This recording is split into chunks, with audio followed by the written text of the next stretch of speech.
Ladies and gentlemen, please give a warm welcome to our author of today, our MPH, members of the media, ladies and gentlemen, salam sejahtera, selamat pagi dan selamat datang diucapkan. A very good morning to everyone. Thank you so much for joining us on this Sunday morning. Welcome to the virtual launch of Tun Dr Mahathir Mohamad's new book, Capturing Hope. The book will learn a little bit more about you and of course about your book this morning. Well, I'm sure Dr. Mahathir needs absolutely no introduction to anyone here, anyone in the country, and probably anyone in the entire world. Some of you may already know a little bit about the book. And throughout our learned gentleman's viewpoints, comments, and opinions, in Malaysian history and politics, we hope this book will be a key contribution to the growing body of literature that chronicles and discusses these two topics and provides much food for thought to current and future generations of leaders. So the first thing we're going to do, Tun Dr Mahathir, is unveil the book. So, inside the book is a copy of the book. This is a mirror image. It's not a real photo. It's a mirror image. So you see, left is right, right is left. And you're holding a camera. I was facing a camera. Ah. And the camera in the mirror took this picture.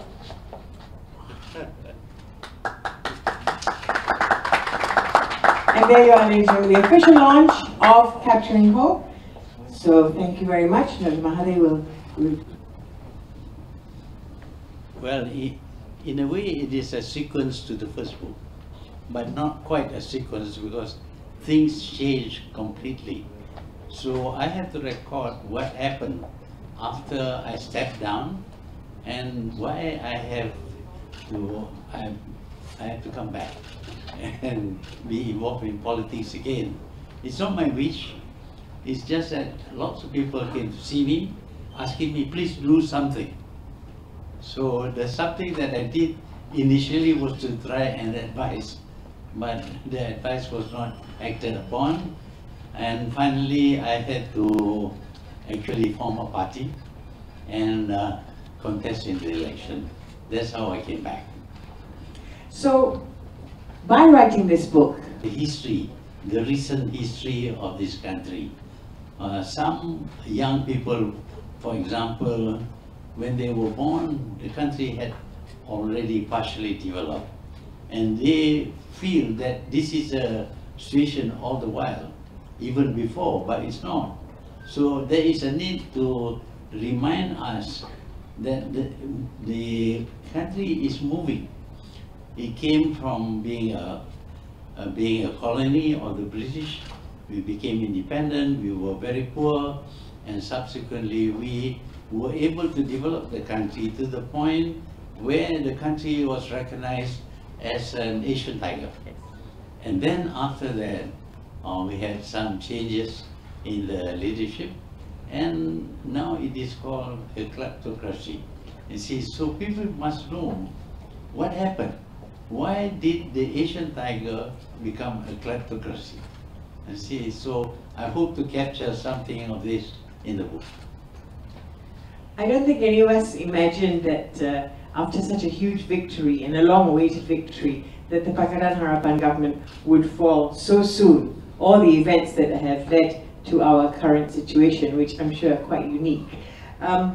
Was it difficult for you to write the later chapters of the book, you know, even as other things were happening? Well, it's extremely difficult, especially when I try to compare the present with the more successful past. It involves me, and I will be trying to say, oh, before when I was Prime Minister, it was all fine. But I just cannot say that. I have to try and explain that before it was okay, now it's not okay, and you have to make a comparison between the past and the present without my mentioning too much about my role in it. Because it's embarrassing to praise myself for having done something for the country and then to point out that others have failed. It is as if I'm the only one who knows how. Other people don't know anything. So it is very difficult to write, to make this comparison without practically praising myself. And you must have, while writing the book, reached a point where everything seemed to be very positive and moving forward. There must be some good reason why people blame me, because I was at the center of all the activities. But I tried to explain that it wasn't me. I am forced to take action because of what happened, what has happened, which the others have taken action. For example, I did not want to leave Pakatan Harapan. I thought that we would go to full term. But of course, I have made the understanding that I should hand over this, the Prime Ministership to Anwar. That is fine. And then there was talk about changing government. I couldn't imagine how you can change government without an election. But what they had done is they subverted my supporters, caused them to cross over to the losers and give the losers the majority, so much so that the government had to fall. Now when the government falls, I couldn't very well stay as Prime Minister. So I was disappointed with my own party, which rejected my advice. And I thought that if people have no faith in me as a leader, I must resign. So I resigned because of that. But at the same time, of course, the party has lost the power, and a new party is forming. They invited me to be the head of the new party, but I rejected that. I couldn't very well work with people I had been against before. So in the end, my resignation involves also resignation from being Prime Minister. After that, of course, the action is taken over by the people who brought down the government, principally because from my party, Bersatu, many of them crossed over to support their opponent, and then from PKR, a faction broke away and joined and gave the majority to the opposition so that it could become the government. If it becomes the government, I refuse to be associated with them. So I am now out. I have lost my position as the Prime Minister. So now it is a government, not through election, but through subverting supporters of the government. And now you have formed your own party. Yeah. So where are you going with that? Well, when Najib went wrong, I tried to advise him, I failed. And then I tried to apply pressure on him, trying to get the people to reject him, but that also failed. So I decided that I would form a party against him. But one party alone cannot defeat Najib. It's too powerful. It has to be an opposition, the coalition. So I had to join the opposition. Not that I agree with all that they want to do, but the only way to defeat Najib was to join the opposition and let the opposition, 4 parties, fight against him. He did strategy worked, and he was defeated. But then my own party, which helped to defeat Najib, now decided to join him and help him. In fact, he caused this thing to happen by saying that this government is not a Malay-Muslim government. It is a Chinese government. It is controlled by DAP and the like. And this works with a lot of Malays. They are always worried about their insecurity. So they get support to this new coalition, which is not the result of an election, but rather subversion of members of the government. So, after Bersatu joined them, I still feel a need to bring down this government, because this government is a corrupt government. It did not come into power through election. It just subverted people to cross over, party hopping. So I thought that the original aim of setting Bersatu is still needed. So how do I go about it? So I decided that there is room for just one more party. And actually, it is a replicate of Bersatu, accepting that for Pejuang, we have to make sure that the people who join Pejuang are sincere in their attempt to clean up the government, change the government, and provide Malaysia with a good governance.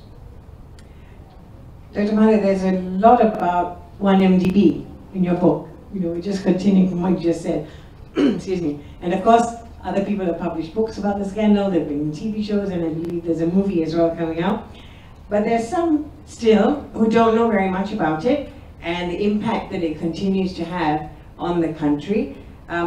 So, in a nutshell, what do you think 1MDB has actually done to Malaysia, and will Malaysia ever shake off this impact? Well, I should begin actually for the reasons why 1MDB was formed. Now, Najib talks about cash is king. He believes that if you give a lot of money, people will support you. But he didn't have a lot of money. He used government money somewhat, but he needed a lot of money, billions. So the government cannot borrow more than 53% of the GDP. But that's not enough for him. In order to borrow more, he took it away from the government, set up a company which is not subjected to the rules which applies to the government on borrowing.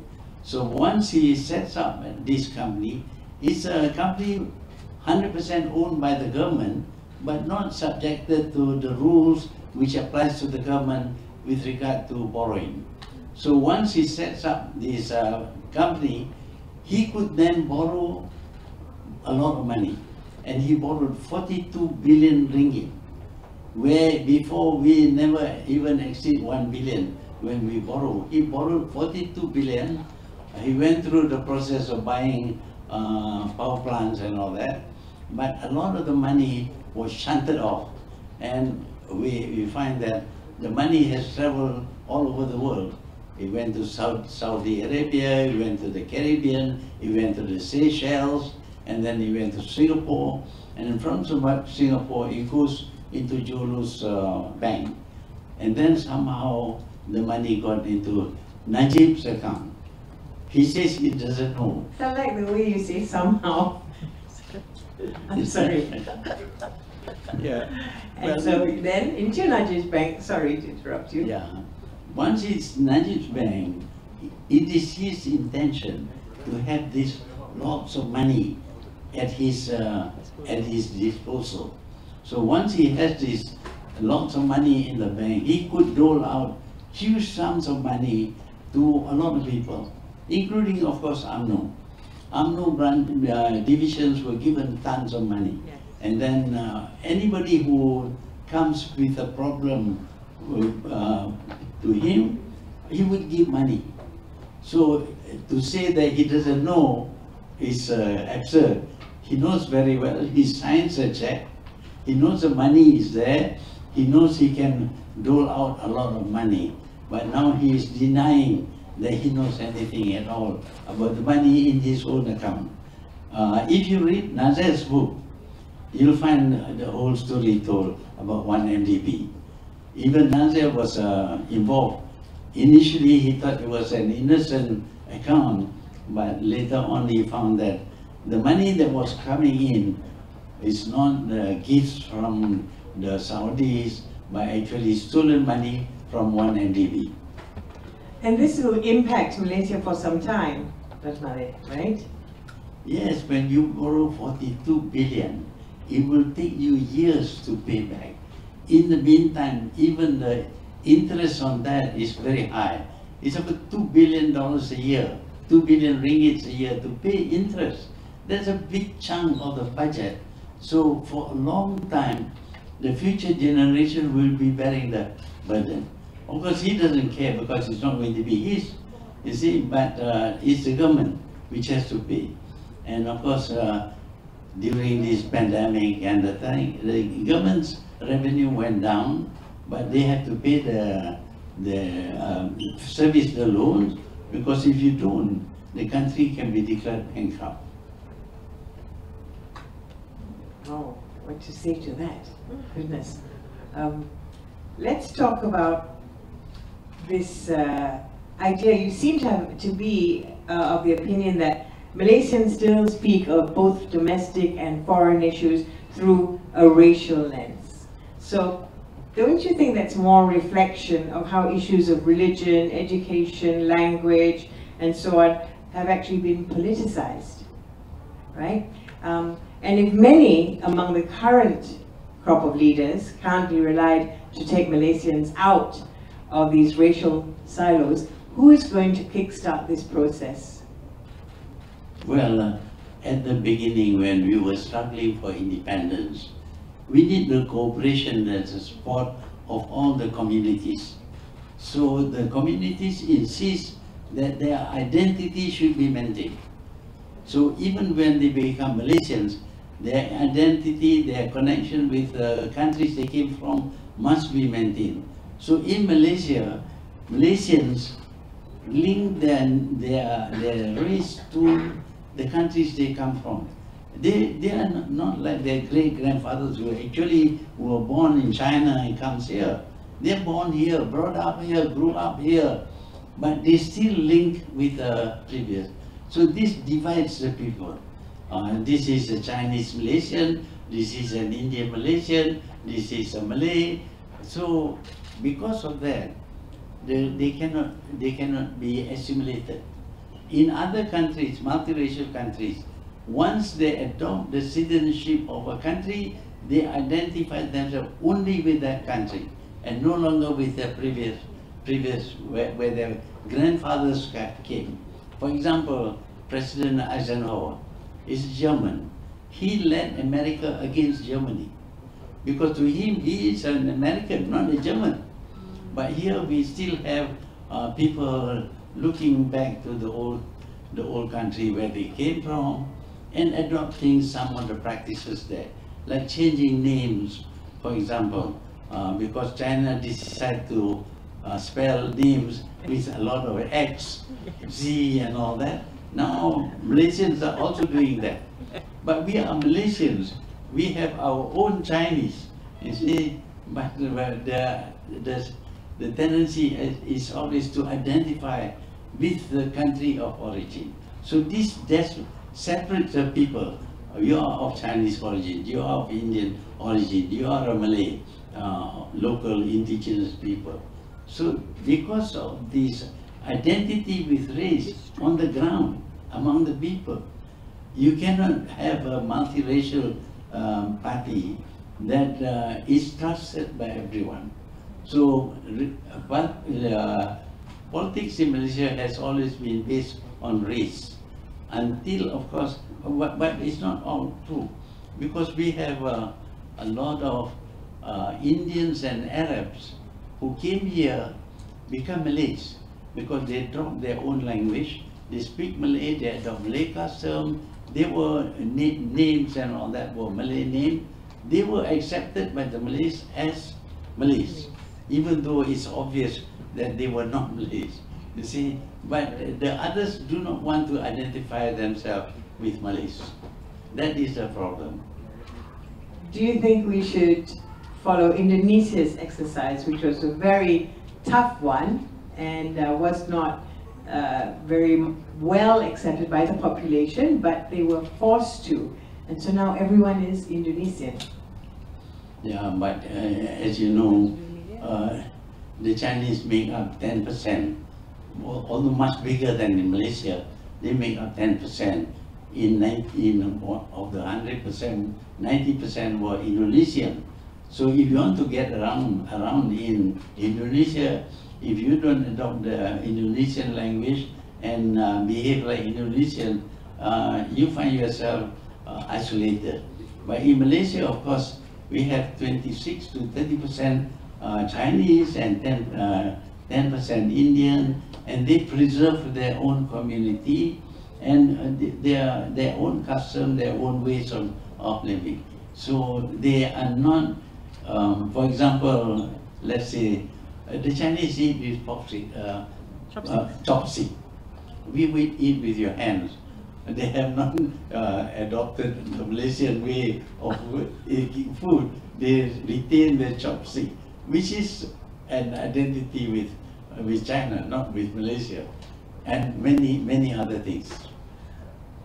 It's very interesting food for thought, Dr. Mahathir. I think we've had enough of me chit-chatting with you, and we should now open to members of the media. As you can see, we have full attendance. In fact, I heard that we had to actually turn people away because of the space allowed in this venue. So let's start with a question from members of the media. You just please put your hand up, state your name and who you represent. Oh. There we have. Hi, morning Tun. Mustaqim from Malaysia now. Tun, DAP Publicity Secretary Tony Pua has published the third part of his response to your allegation today. Number one, he said you are influenced by businessmen and that he was never given the chance to meet you. Can you confirm that it was him that you meant and why he wasn't given the chance to meet you? Well, as you know, I didn't name him, but obviously he understands that what I say is about him, which in itself is proof that what I say is true. Because why should he respond if it is about somebody else? He is the one who took a long time to respond 3 times, writing long essays on that. So that is one thing. The other thing is that I did call AWANI. I told him that this man is causing a lot of problems. He's behaving like a like a minister, calling up officers and all that, asking them to brief him, and he did meet a lot of business people. Now, business people by definition are capitalists. He doesn't like capitalists. He's basically a socialist.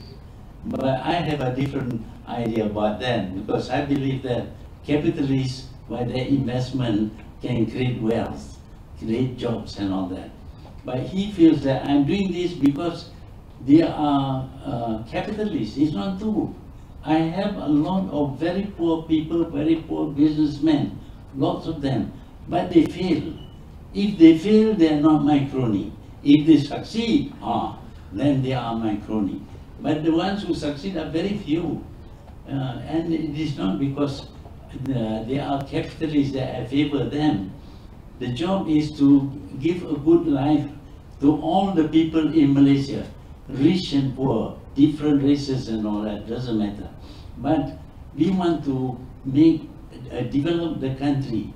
The development of the country cannot be only by the rich without the poor working. And I talked to the unions. In fact, I don't know whether you notice it or not. I'm very friendly with the unions. The unions all work with me because what I did is in favor of the union. But Tony Poa, of course, doesn't notice that. All the things I still maintain is true. That he was behaving as if he is a minister, and this is causing a lot of problem with the business climate in this country. Dr. Mahathir, perhaps you'd like to explain about the creation of this position of political secretary. Well, you know, a long time ago, it was during the time of Tun Razak, when he was Prime Minister. A lot of his supporters complained that they are not having any role at all. On the other hand, many of the ministers complain that they cannot attend to their constituency because they are so busy with government work. So the idea came, they were suggested that we should have a post called political secretary. And the job of the political secretary is to look into what's happening on the ground and keep the minister informed so that the minister can respond to what is happening on the ground. But instead of that, in the case of Tony Poa, he didn't look into that part of the role allocated to the political secretary. Instead, he was behaving as if he is the minister. He had the authority of a minister. So what a political secretary should do is to mix a lot with the people on the ground, hear them, listen to them, and report to the minister, so that the minister would be aware in your constituency there is where the roads are not tarred, or there is no water supply, or there is a lack of electricity and things like that. And what the people are thinking about politics, that is the job of the political secretary, to report to the minister so that the minister can convey the information even to the cabinet. Then the cabinet will respond. If there is any shortage of anything, the cabinet can respond. But what he did was to go and meet every businessman, not from his constituency. He's behaving like he is the Minister of Finance. So he wants to make sure that things are done. And in one case, the complaint is that there was an agreement between the government and this developer that if the developer fails, the government can take over the business paying only 1 ringgit. Or it's the kind of thing that happens during Najib's time. When the developer has no money, he wants to borrow. The government made sure that he cannot borrow from the banks. The banks won't give him a loan. So he got into trouble. He had to appeal to the government. The government said, okay, you can borrow, but these are the conditions. So the condition is very damning, very bad for the business, that he has to surrender the whole project to the government if he fails to complete the project. But he didn't fail, he succeeded. But the thing is that this, the government, when lending money, can impose rather, oppressive condition. And Tony Poa was using that agreement to threaten the businessmen. But it's not only that businessman. There are many other businessmen who saw me and complain about Tony Poa and says that he is very arrogant. He threatens people. Of course, he's going to deny it. And I'm not going to say anything. It's up to the people to think whether what I say is true or what he says is true. Thank you. Next question, please. Hi, Tun. I'm Chin from Hawker Times. So I have a few questions here. So can I make a conclusion that you just claim that the Chinese community isolate themselves from the Malaysian community? So if so, how should the Chinese community to adapt to the Malaysian community? Thank you. For the Chinese community, They're not isolated. they have adapted to many other communities, but not in Malaysia. We can see that in the Philippines, in Thailand, there are a lot of Chinese there. In fact, some of their prime ministers are Chinese. Chuan Lik Pai is Chinese, Thaksin Shinawatra is Chinese, but they live the life, they follow the ways of the Thais. Among them, they speak Thai, they don't speak Chinese, and they adopt all the things that is Thai, even to the point of following the religion. But in Malaysia, no. You're a Chinese, you speak Chinese, and you adopt the national language of China. The Chinese here should speak actually Cantonese or Hokkien or things like that. But because you are looking at China, when China adopts Mandarin, you also adopt Mandarin. Now, whose policy are you following? But we are very tolerant. We accept that. If the Chinese wants to do that, okay, you can do that. But if you do that, you cannot be assimilated in the Malays. Whereas the Indians and the Arabs, when they come here, they lost their language completely. They are Malays. They speak Malay, their behavior is Malay. So for the Chinese community to be adapted, to be accepted, then they should do what these Indians and Arabs do. Adopt, become a Malaysian, identify completely with the indigenous people. You said you had many questions. Yeah, I mean, there are two questions. Would you like to ask a second question while you're... I mean, I have asked it. Okay. And then we go to the other side of the room.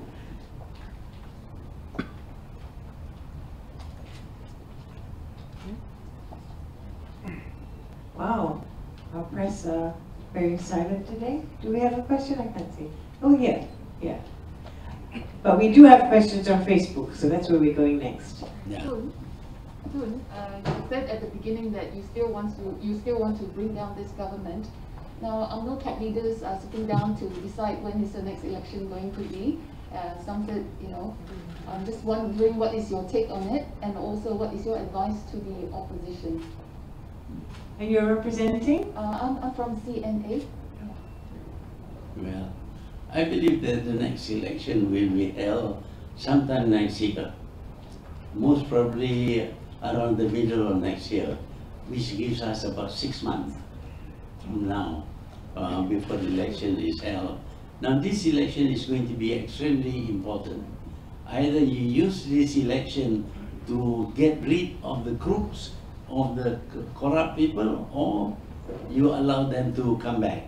Once you come back, if they were to win, if the corrupt people were to win and form the government, that's the end of the fight against corruption. Because the corrupt government will ensure that through corruption, they will stay in power through different elections. So this is a very important election that I see. But we find, for example, that a lot of people talk about being tired of politics. They are fed up with politics. Yes, you can be fed up with politics, but if you don't come out and vote against those people are going to form the government. Because they will bring their supporters. Their supporters will continue to support them. They will pay money for the support, and they will win. Unless, of course, those who are against corruption, who want good government, they come out in numbers to vote against those people. In other words, vote for people who do not have a baggage of all kinds of crimes and abuses of power.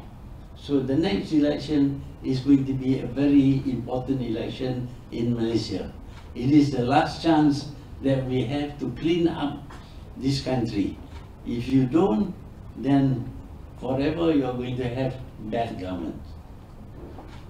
Now that the Court of Appeal and upheld Dr. Sri Najib's conviction, do you think he can still make a political comeback? Well, I can't predict. There are lots of things that are done which has never been done before. For example, when Anwar was arrested, he was detained all the time. He was arrested and detained even before the charges were made. And then the charges were brought in, he was tried, yes, okay, of course he was sentenced to jail. But before being sentenced to jail, just on the basis of some accusations against him, he was arrested and detained. But in the case of Najib, he is found guilty by a court of law. But he doesn't, he is treated not as a convict who had been convicted, but as a free man. He can go to parliament and make speeches, he can campaign around. Now he can even go outside the country. So lots of things are done by this government and the previous government which has never been done before. So if you ask me whether he will come back as a prime minister, there is a possibility. He may get a pardon from the king, complete pardon. So then he can contest, and if he can contest, he may be chosen as prime minister if his party wins. Mind-boggling, that's all I can say. Well, Tun Dr Mahathir, we have a Facebook audience, an IG Live audience, and hopefully it's the young people that you are addressing who will go out and vote, register. Now that the age has been lowered, there's no excuse at all. So we have some questions from our Facebook viewers. This is from Amanda Yo. Why did you choose to share your viewpoints this way?